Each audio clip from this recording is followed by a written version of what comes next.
Welcome to Lore Legends, a subset of lore episodes that explore the strange tales we whisper in the dark, even if they can't always be proven by the history books.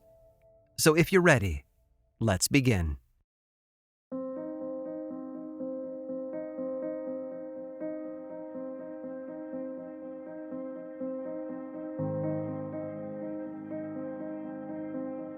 Ludwig was getting desperate.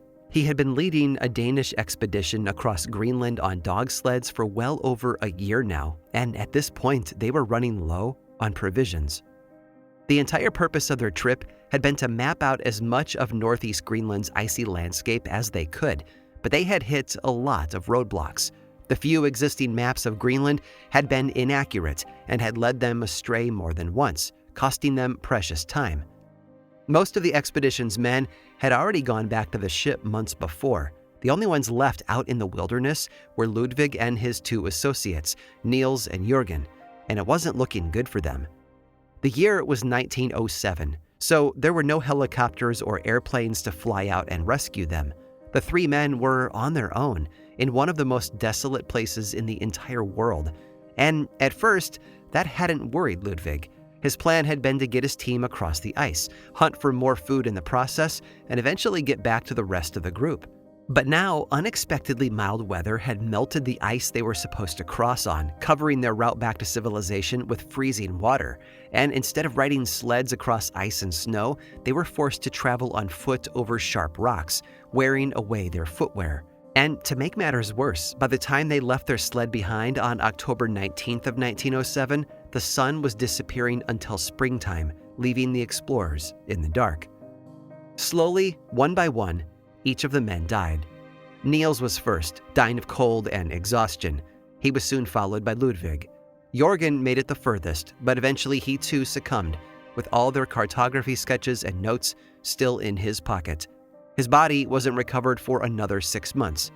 Niels and Ludwig were never found.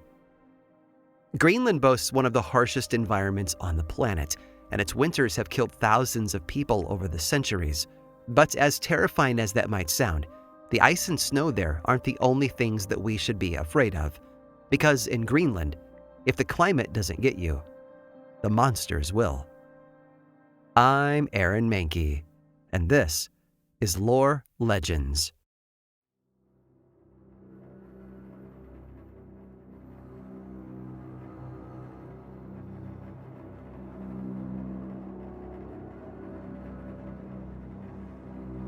In case you didn't already know, Greenland isn't actually very green.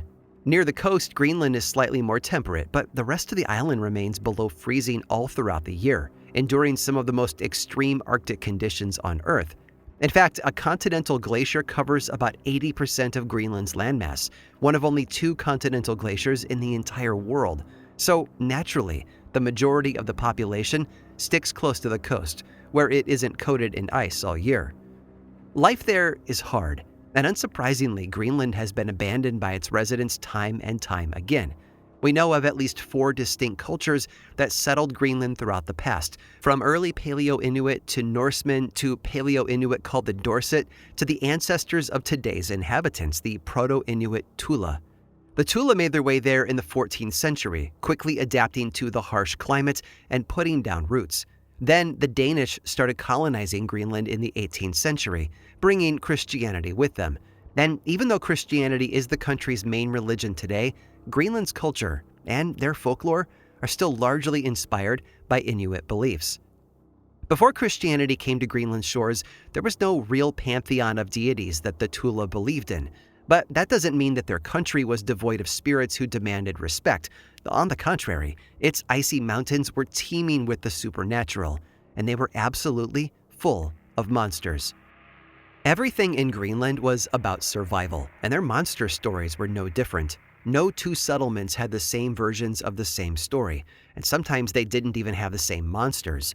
But no matter what, their folklore served as a guideline, or more often than not, as a warning about how to behave so that you could both survive the Arctic climate and ensure the survival of your entire community. And if you compromise the safety and strength of your community, then you could become the monster, literally. If someone committed a crime or did something that put a village at risk, then they would be booted out. Sometimes people left on their own accord, maybe because they felt shame about some sins they committed, or because they knew their family would have a better chance of survival without them. It was more common for women to leave home on their own than it was for men, especially whenever they were wrestling with grief over unrequited love or infertility. But whatever the reason, whenever someone left the community out of shame or anger, they became a qivittoq. Translating to mountain men or mountain wanderer, the qivittoq does exactly what you would expect. They wander around the mountains. The qivittoq would get as far into the wilderness as they could, find a cave to live in, and hunt wild game while they waited for death to take them. Because no one could survive Greenland alone, their exile was little more than a death sentence, and they knew it. But for the qivittoq, death was not the end. You see, according to legend, banishment did something to the qivittoq's soul. Their fury twisted and dehumanized them, and with that, they had the power to become something else. For their transformation, the qivittoq had to spend 5 days freezing to death. Then they had to bleed exactly 3 drops of blood onto the fresh white snow. Many think that this particular step was added after Christianity came to Greenland, as the 3 drops of blood are thought to represent rebuking the Trinity and accepting powers from the devil. Because, yes, after this ritual, the qivittoq gained remarkable abilities. They became immortal, existing as something between a ghost and a supernatural being. Cold and hunger could never kill them. They could also fly, and some stories say that they could breathe fire. They could even talk to animals. According to legend, the first animal they ate after being reborn would determine what their voice sounded like. One story claimed that a man met a qivittoq who could only caw like a raven because a raven was his first meal. Now, accounts on what these creatures looked like differ. Some say that they wore fox skins and boots made of twigs and leather. Others say that their bodies themselves grew fur, as though they had become wild animals themselves. Some say that they have red eyes, white hair, and dark skin. And if the qivittoq was a woman, then it was believed that she became half woman and half polar bear. But the red eyes and wild fur did not mean that these creatures were automatically evil. In fact, some were benevolent, leading lost travelers back to civilization.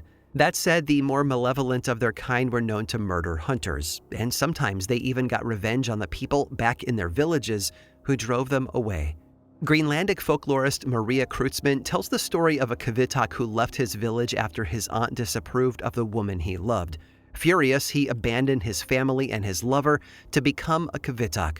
Sometimes when the women of the village were out picking berries, they could hear him singing because they couldn't see him. And this went on until one day finally, the women heard him sing that he would now marry a mythical Greenlandic creature that was half woman, half dog.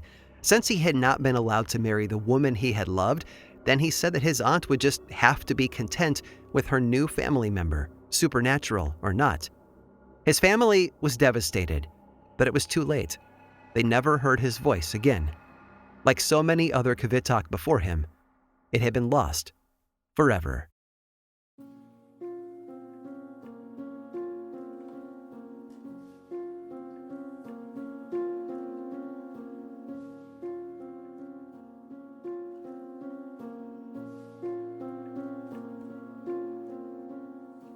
The rule was simple. If you laugh, you die. The creature known as the ajunaq is easily one of the most disturbing mythical beings in Greenland, if not the entire world. Able to appear as either a beautiful young woman or a hideous old crone, she seems harmless enough, but that couldn't be further from the truth. The ajunaq, you see, likes to try to make people laugh. She clowns around, beating on a drum and acting a fool until her target giggles. It doesn't even have to be a full laugh. If she sees even the barest hint of a smile, she pounces. Before they can get away, she cuts her victims with a type of knife that was used by Inuit for cutting through whale blubber. But the ajunaq uses her knife to cut into her victims' bellies, taking their organs, and then she cooks the intestines and eats them. The only way to stop her from running away with your guts is to eat them before she can, pulling them all back into your stomach before they can disappear forever. Fortunately, most of us probably won't ever run the risk of having our organs stolen by this creature. Unlike many of Greenland's other monsters, she doesn't live on the glacier or in the ocean. Instead, she lives just west of the moon.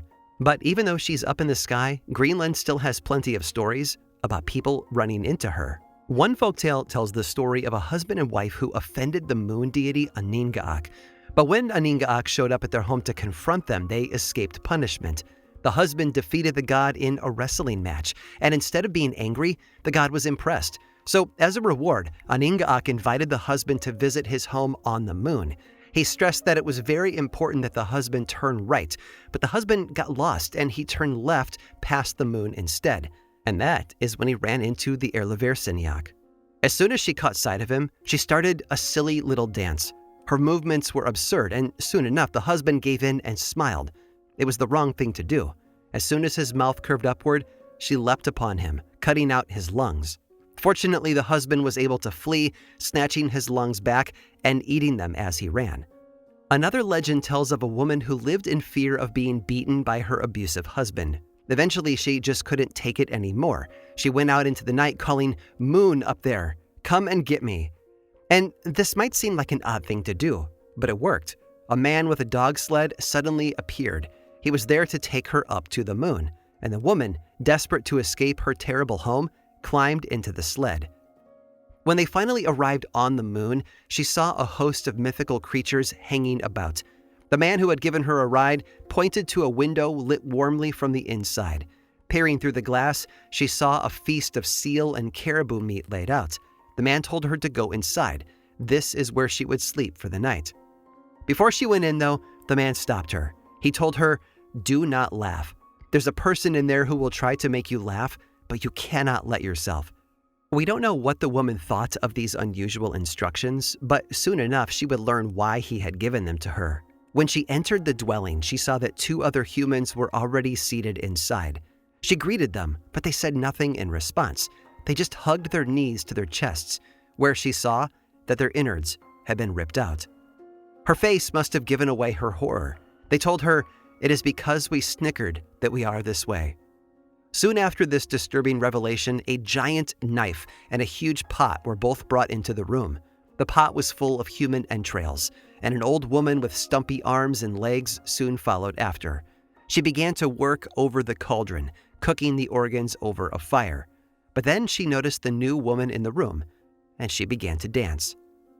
The dance was completely preposterous, and the new woman, well, she just wasn't strong enough to resist. She giggled, and the qivittoq lunged at her. Thankfully, it didn't catch her. She moved too quickly, dodging the knife and running out the door. We don't know where she went after that, only that the qivittoq didn't manage to kill her. And I think it's safe to say that both monsters, the qivittoq and the qivittoq, served as warnings to people. The qivittoq was a warning not to risk the safety of your community, while the qivittoq was a warning not to trust strangers out on the ice sheet. Travelers in Greenland were, of course, vulnerable. Between the freezing temperatures, the vast wilderness, and their limited supplies, sojourners could find themselves in a life-or-death situation more quickly than you could believe. Whether it was a simple hunting trip or a journey between villages, things could go south in an instant. And when that happened, they could get desperate. Desperate enough to accept the help of a stranger. But the qivittoq reminds us, not all strangers have good intentions, and not everything you see in the wild can be trusted. So, if you find yourself in a tight spot one day, and a woman offers you a hot meal from a bubbling cauldron, whatever you do not laugh.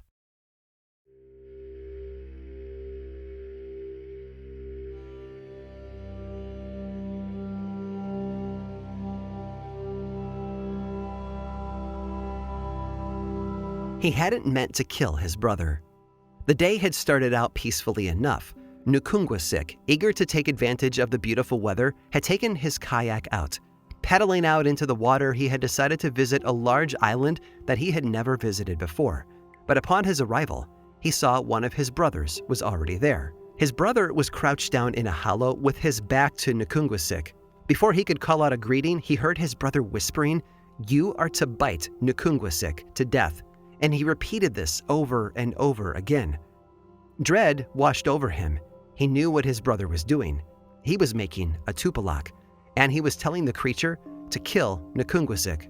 But let's step back for a moment. Being hunted by a tupilak was a horrifying prospect. These monsters were not born. Instead, they were made, and more often than not, they were made to do terrible, evil things.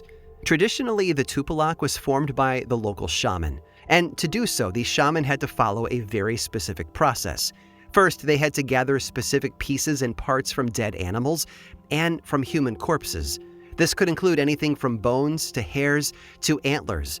The bodies of dead newborn babies were particularly desirable. Then, these pieces and parts were placed under some moss near a river. At dawn, the shaman would return to do the necessary spell work and rituals to knit the cadaver parts together and bring the tupilak to life.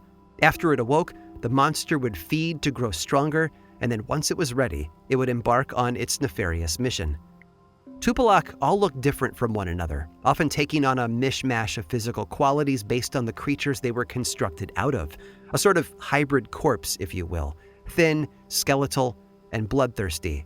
And while some other Inuit cultures around the world believed the tupilak were invisible souls, most Greenlanders believed that they were very visible and very much parts of the physical world, and they were all made for one purpose: to kill.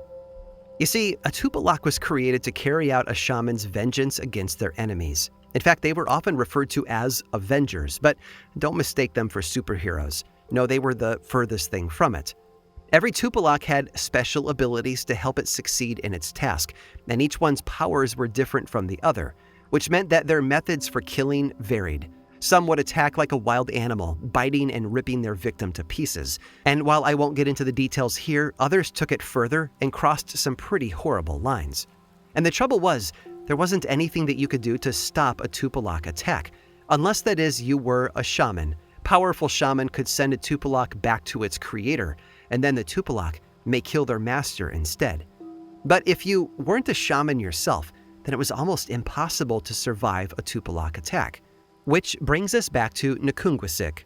Remember him, the man who discovered that his brother was going to send a tupilak after him? Well, it turns out that he found a rather inelegant solution for the whole situation. After hearing his brother tell his handmade monster to kill him, Nukungwasik didn't stop to think. He just acted. He hit his brother across the back of the head, trying to knock him out. But the blow did far worse. It killed him. That single act shocked all the courage out of Nukungwasik, leaving him with none left to face the tupilak itself, and so he ran. The next day, he and his other brothers went searching for their missing sibling. He didn't tell them what he knew, though. Even if his brother had been planning on killing him, admitting to murder wouldn't have gone over too well. So he stayed silent until they found his brother's corpse and the tupilak. The creature was still alive, and it was nibbling at the dead brother's body. Enraged, the brothers buried the creature under a heap of stones. He was gone, and Nukungwasik emerged from the ordeal as one of the very few people to have ever survived a tupilak.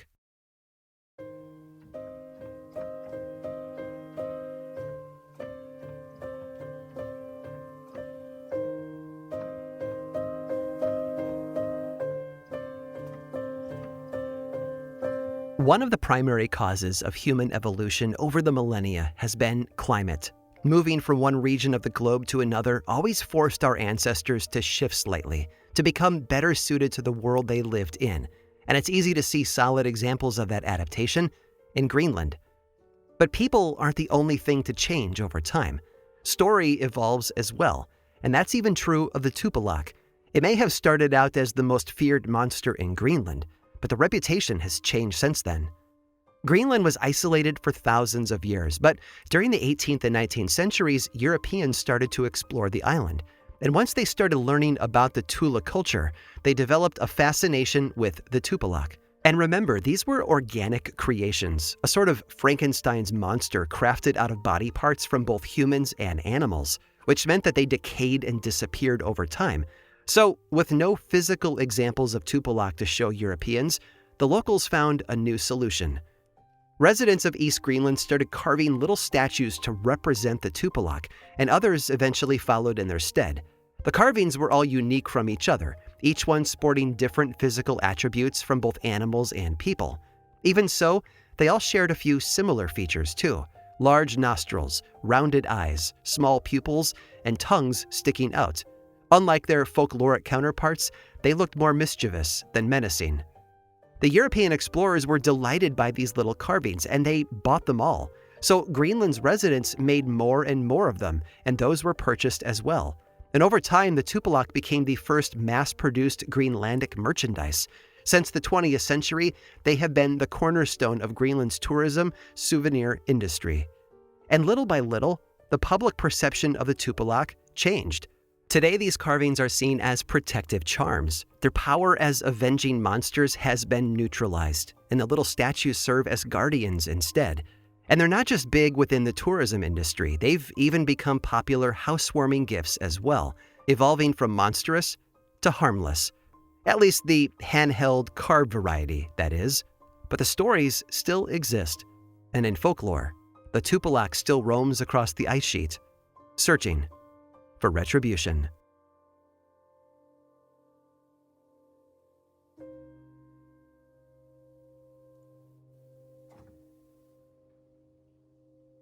It's always fascinating to see how the environment shapes the stories we tell. I hope that today's journey onto the icy slopes of Greenland have helped you see how adaptable folklore can be, and how chilling as well. But in case our exploration into the Arctic hasn't made you cold enough, we have one more bone-chilling monster to tell you about. Stick around through this brief sponsor break to hear all about it.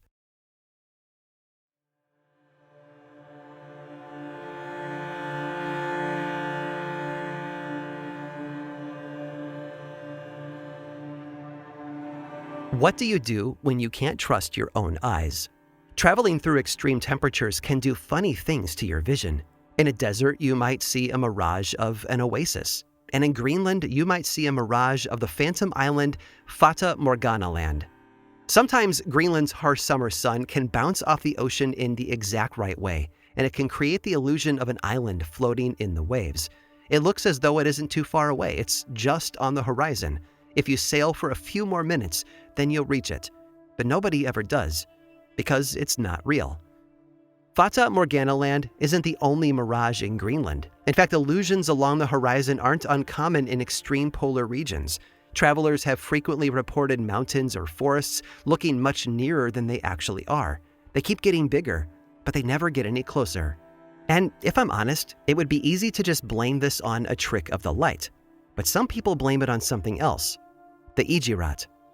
The ajunaq are malicious creatures that wander the wilderness of Greenland and trick lone travelers. They lead them astray with illusions, turning them around so terribly that they become hopelessly lost. And the more lost and panicked they become, the easier it is for the ajunaq to kidnap them. This monster doesn't just manipulate the appearance of the outside world. The ajunaq is itself an illusion. Shamans who have seen them in their natural state say that they resemble humans whose mouths and eyes are on their sides so that they blink sideways. But very few have seen this version. Most say that they take the form of some kind of hybrid caribou, half man, half animal. Others say that they look like normal caribou whose antlers are just a little off, and they aren't limited to 4 hooves. Ajunaq can shapeshift into any other animal, be it a bear, a bird, or a wolf. But no matter what form they take, nothing can disguise their bright red eyes. But according to legend, the ajunaq weren't always monsters. In fact, at one point, they were people. According to stories, the ajunaq were born when a group of Inuit hunters traveled too far north. They got trapped there, stuck between the world of the dead and the world of the living. And now they try to make people as lost as they once were. When one of these creatures chooses a target, it lures them in by singing, and once that person disappears, it is very rare for them to live to tell the tale. The few who survive their encounters remember nothing, except for the beautiful song. Several of the stories from those who have once witnessed an ajunaq feeding claim that it did so in the form of a polar bear. There are multiple stories about parents who leave their children back at camp while they go hunting. An ajunaq leads them astray, and they wander around the wilderness just long enough for the ajunaq to become a polar bear and eat their children. And before you file these away as ancient legends from the deep past, some of these stories aren't old, nor are they limited to Greenland. In 2017, an article related a story from a Canadian Nunavut elder named Peter Suvaksiuk, who said, "I used to work with wildlife officers. When we were dealing with caribou, we would go out by helicopter and put collars on them. The door of the helicopter would be removed and we would tranquilize them. There were 4 caribou. One was netted, When the helicopter landed, the wildlife officer and I went to the caribou and released it. After this caribou disappeared, I was afraid. There were no footprints at all. They say that caribou can become ajunaq. The caribou just disappeared. And I think it's important to remember that Inuit folklore is living folklore, particularly in Greenland. Some locals believe in the existence of monsters, and they add their own experiences to the already existing compendium of folktales. Of course, scientists have tried to explain away monsters like the ajunaq, saying that pockets of sour gas could have caused hallucinations. Other naysayers have claimed that it might be easier to explain the unexpected death of a child by blaming it on monsters. But these suggestions have been deeply offensive to Inuit, who wish for their folklore and their beliefs to be respected. What is or is not truly monstrous is not up for us to decide. The safest bet is to travel safely, stay aware, and never trust your eyes.